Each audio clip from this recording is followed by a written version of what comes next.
প্রচন্ড ঘুমে ছিল। অলসতা ভেঙে ঘুমকে ত্যাগ করে সাহারি খাওয়ার জন্য উঠেছে।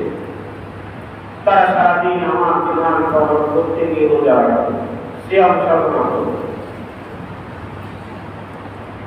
ফেরেশতারা তোমরা সাক্ষী থাকো, আমি আমার বান্দার পিছনের সব গুনাহ মাফ করে দিলাম। এরপরে যখন বান্দা ইফতারের পূর্ব মুহূর্তে পেটের প্রচন্ড ক্ষুধা আবার তৃষ্ণা, সারাদিন পার করে যখন ইফতারের সামনে সুপ্রিয় মিষ্টি পানীয় উপস্থিত, শরবত উপস্থিত, হরেক রকমের খানাও সামনে, মজা লাগে। ইচ্ছে করলে বান্দা খাইতে পারে, কিন্তু ভয় খায় না, কারণ আল্লাহর বিধান সন্তান পর্যন্ত তাকে রোজা রাখতে হবে। আল্লাহ তখন ফেরেশতাদেরকে বলেন, দেখো আমার বান্দা ইচ্ছে করলে খাইতে পারে, প্রচন্ড তৃষ্ণা আবার ক্ষুধা, সামনে অনেক রকমের খানা উপস্থিত, ইচ্ছে করলে বান্দা খেতে পারে, কিন্তু আমার ভয়ে খানাতে হাতও যায় না যতক্ষণ আমার আদেশ না হয়। আল্লাহ ফেরেশতাদেরকে সে সময় বলেন, তোমরা সাক্ষী থাকো, আমি আমার বান্দার জীবনের সব গুনাহ মাফ করে দিলাম। সে কথাই রাসূল বলেছেন, কোন ব্যক্তি যদি ঈমান অবস্থায় রোজা রাখে, সিয়াম সাধনা করে, আল্লাহ তাআলা আমার সেই উম্মতের জীবনের সব গুনাহ আল্লাহ তাআলা মাফ করে দেন। আসলে রোজা বা সিয়াম আমরা যেটাই বলি, মূল একটি উদ্দেশ্য, সেটা হলো আল্লাহকে ভয় করা। রোজা সিয়াম এসে একথা প্রকাশ করে দেয়, একথা এই বিষয়টা পার্থক্য করে দেয়, কারা আল্লাহকে ভয় করে আর কারা ভয় করে। যারা রোজা রাখে, সিয়াম সাধনা করে, তার এই রোজা, তার এই বাস্তবতায় প্রমাণ করেছে আল্লাহকে ভয় করে। আর যে রোজা রাখে না, নামাজ পড়ে না, রমজান আসার পরেও সে নামাজের প্রতি তার কোনো গুরুত্ব নেই, রোজা নেই, সিয়াম নাই, বোঝা যায় সে এখনো পরিপূর্ণ মুমিন হতে পারে না, আল্লাহকে ভয় করতে সে এখনো পারে। আল্লাহ হাবিব বলেন, প্রতিটি রমজানে যখন বান্দা সেহরি খায়, এরপরে যখন ইফতারের সামনে নিয়ে বসে, বান্দা যখন সাহরি খায়, আর সাহরি খাওয়ার পরে সকাল থেকে শুরু করে নিয়ে সন্ধ্যা পর্যন্ত যখন আল্লাহর বিধান পালনার্থে সারাদিন না খেয়ে রোজা ভাঙতে এমন কোনো কাজ করে না, এমন কোনো কথা বলে না, এমন কোনো কাজের ধার কাছেও যায় না, সারাদিন রোজা রেখে ইফতারের সামনে পূর্ব মুহূর্তে বান্দা যখন তার উপস্থিত খানা হাত দিয়ে নাড়াচাড়া করে, আর অধীর আগ্রহে থাকে কোন সময় মুয়াজ্জিন আযান দিবে, আর সেই ইফতার করে নিজেকে পরিতৃপ্ত করবে, ক্ষুধা নিবারণ করবে, তৃষ্ণা নিবারণ করবে। আল্লাহ রাসূল বলেছেন, কোন বান্দা যখন সারাদিন রোজা রেখে, সাহারি খাওয়ার পর সারাদিন রোজা রেখে ইফতারের সামনে নিয়ে নিজের পেটের ক্ষুধা নিবারণ করলো, এরপরে তৃষ্ণা মিটে গেল, বান্দার শারীরিক তার যে রোজা রাখার কারণে দুর্বল হয়েছিল, খানা খাওয়ার পরে তার শারীরিক যখন তার আবার সফলতা ফিরে আসে, এটা তার দৈনিক।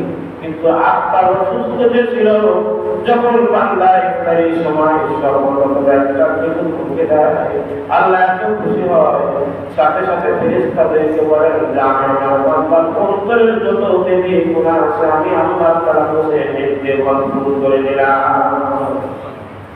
আল্লাহ তাআলা বলেন, হাদিসে কুদসিতে আল্লাহ তাআলা বলেন, আমি ইচ্ছা করলে বান্দাকে রোজা নাও দিতে পারতাম, বান্দা যদি একটি মাস রোজা রাখে আমার কোনো লাভ নেই, আমার কোনো না রাখলে আমার কোনো ক্ষতি নেই, আমি আল্লাহ তাআলা মহান ক্ষমতাধর। বান্দা যদি রোজা নাও রাখে আমার ক্ষতি নেই, বান্দা রোজা রাখলেও আমার কোনো লাভ নেই। আমি শুধু বান্দা রোজা এই জন্যই ফরজ করে দিয়েছি, দেখি কোন বান্দা আমাকে ভয় করে আর কোন বান্দা আমাকে ভয় করে না, কোন বান্দা জান্নাতের আশা করে আর কোন বান্দা জান্নাতের আশা করে। আমি শুধু মতিয়া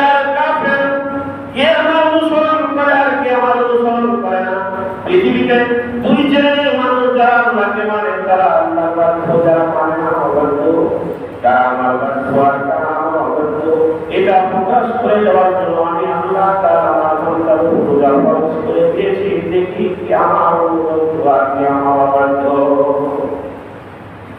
আল্লাহ তাআলা বলেন, বান্দা যখন সকালবেলা সাহরি খায়, সাহরির টাইমে যখন সাহরি খায়, তখন আসমান জমির যত ফেরেশতা আছে, ইন্নাল্লাহা ওয়া মালাইকাতাহু আলাল মুতাসাফফিন, আল্লাহ বলেন আসমান জমিনের যত ফেরেশতা আছে বান্দা যখন সেজদা খায়, আসমান জমিনের সব ফেরেশতা ওই বান্দার জন্য রহমতের দোয়া করতে থাকে। আর বলে আল্লাহ, তোমার যে বান্দা তোমার বিধান পালন করার জন্য এই ঘুম থেকে জাগ্রত হয়ে সাহারি খাচ্ছে, আল্লাহ তার পিছনে গুনাহ মাফ করে দাও, তার আমলনামায় নেক লিখে দাও, আর যতদিন বেঁচে থাকতে আল্লাহ হায়াতে বরকত দাও, তার রিজিকে বরকত দাও, আল্লাহ ভক্তি করার থেকে আল্লাহ তার হেফাজত করো। আল্লাহ তাআলা তখন বলেন, আমার বান্দা রোজা রাখছে, আমার বান্দা সিয়াম সাধনা করছে, তোরা আমার বান্দার জন্য রহমতের দোয়া করছো, আমার মাগফিরাতের দোয়া করছো, আবার তার জন্য বিভিন্ন ধরনের দোয়া করছো, আমি আল্লাহ তাআলা ওই বান্দার উপর জীবনে বেঁচে থাকতে যা যা বরকত রহমতের দরকার আমি আল্লাহ নাযিল করে দিলাম। অনেক সময় দেখা যায় বান্দার উপর বিশাল একটা বিপদ আসছে, সেও মনে করছে যে এই বিপদটা আমার উপর আসছে, এই বিপদ থেকে বাঁচার দ্বিতীয় কোনো পথ নাই, যদি আল্লাহ আমাকে না বাঁচায় আমাকে কে বাঁচাইবে? আল্লাহ বলেন, বান্দা তুই আমার উপর যখন আমার বিধান পালন করে যখন আমার উপর ভরসা করেছ, যা যা যে বিপদ পৃথিবীর কোনো মানুষ তোকে উদ্ধার করতে পারবে না, আমি আল্লাহ তাআলা নিজ জিম্মায় সেই বিপদ থেকে আমি তোকে উদ্ধার করে দেব। মুসলিম শরীফের হাদিস, আল্লাহর বিধান মানলে, আল্লাহর কথা শুনলে, আল্লাহর অনুরোধ করলে কোনো বান্দা যদি হয়, আল্লাহ তার সত্যি তার জিম্মাদারি হয়ে যায়। ওদের মুসলিমে আছে, মান সাল্লাল ফজরা, যে ব্যক্তি ফজরের নামাজ পড়লো, ফাহুয়া ফি জিম্মাতিল্লাহ, সেজন্য আল্লাহর জিম্মায় চলে গেল। মুহাদ্দিসিন কেরাম লেখেন, যে ব্যক্তি ফজরের নামাজ পড়লো ফি জামাতিন, মুসলিম শরীফের হাদিস, মান সাল্লাল ফজরা ফি জামাতিন, যে ব্যক্তি ফজরের নামাজ জামাতের সাথে আদায় করলো, ফাহুয়া ফি জিম্মাতিল্লাহ, সে আল্লাহর জিম্মায় চলে গেল। আল্লাহর জিম্মায় চলে গেল তার অর্থ কি? তার অর্থ কি? মুহাদ্দিসিন কেরাম লেখেন, যে ব্যক্তি ফজরের নামাজ জামাতের সাথে পড়ে এরপর ঘর থেকে যখন বের হয়ে যাবে, তখন সে আল্লাহর জিম্মায় চলে গেল। মানে তিনটা অর্থ, এক নম্বর ফি আমানিল্লাহ, সে আল্লাহর আমানতে চলে গেল। দুই নম্বর ফি জিমানিল্লাহ, সে আল্লাহর দায়িত্বে চলে গেল।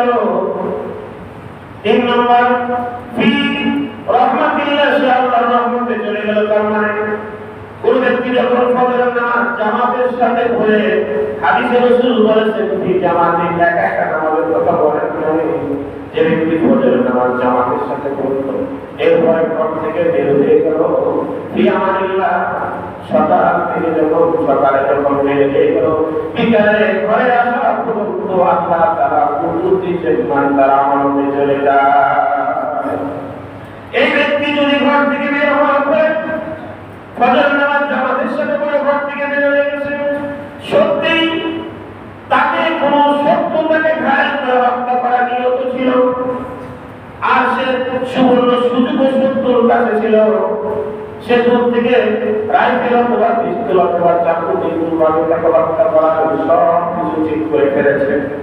কিন্তু ওই যে আল্লাহ রাসূল বলেছেন, যে ব্যক্তি ফজরের নামাজ পড়ে জামাতের সাথে ফজরের নামাজ পড়ে ঘর থেকে বের হয়, আমানিল্লাহ, সে আল্লাহর আমানতে চলে যায়। তার মানে শত্রু তাকে হত্যা করবে 100 সে এই বিপদে সেই বিপদে পড়ে সে ধ্বংস হয়ে যাবে। কিন্তু আল্লাহ তাআলা যখন ফজরের নামাজ জামাতের সাথে পড়ার কারণে যখন জিম্মায় নিয়েছে, দেখতে দেখতে আল্লাহ তাআলা তাকে উদ্ধার করে দেয়। যে বিপদে ওই ব্যক্তি পড়ার কথা ছিল, আল্লাহ তাআলা ওই বিপদটা শত্রুকে দিয়ে তাকে ধ্বংস করে দেয়।